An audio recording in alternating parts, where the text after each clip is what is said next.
І калі адны наводзяць парадак, іншыя, наадварот, працягваюць смеціць. Са стыхійнымі звалкамі ў раёне розныя службы змагаюцца з году ў год. Дзесьці ўдаецца паспяхова вырашыць пытанне са смеццем, але часцей за ўсё такія месцы не змяняюць прапіску. За прыкладам, далёка хадзіць не трэба.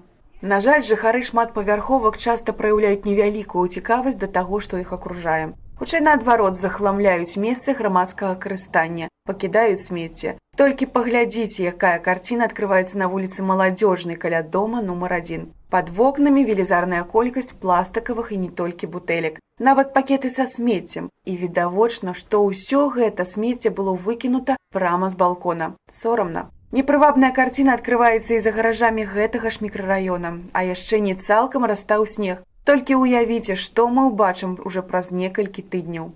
На прыпыначным пункце Апалонаўка таксама людзі пакідаюць сляды свайго баўлення часу. Шмат смецця ў прыватным сектары. Пластыкавыя бутэлькі, паперкі, цыгарэтныя недапалкі і іншыя адходы не з'яўляюцца з ніадкуль. Гэта наступствы нашай жыццядзейнасці, вынік абыякавага стаўлення да прыроды і роднай зямлі. С приходом весны проблема мусора в придомовых территориях и на территории города, района всегда актуальна. По истечению последних лет мы уже заметили, что мусор все равно у нас присутствует каждую весну, но должны констатировать тот факт, что на самом деле уже его немножко меньше. Люди становятся более в этом плане образованные.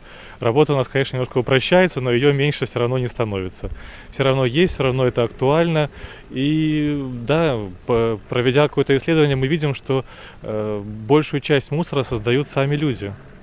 Потом же мы все вместе с этим же вместе и боремся. Паглядзіце, які прыгожы ў нас раён. Дзякуючы намаганням у першую чаргу работнікаў камунальнай службы, наш горад з кожным днём і з кожным годам становіцца яшчэ больш прыгажэйшым. А жыццё ў ім яшчэ больш утульным і камфортным. Хочацца, каб гэта разумелі і шклаўчане, а таксама ўмелі цаніць плён шчырай працы камунальнікаў на карысць людзей. Дарэчы, унесці свой уклад у стварэнне прыгажосці на малой радзіме можа кожны жадаючы. Добрая нагода далучыцца да агульнай справы, выйсці разам, напрыклад, на суботнік. Важна, каб парадак стаў агульнай справай. Застаецца толькі нагадаць простую ісціну. Чысціня і парадак залежаць ад нас саміх.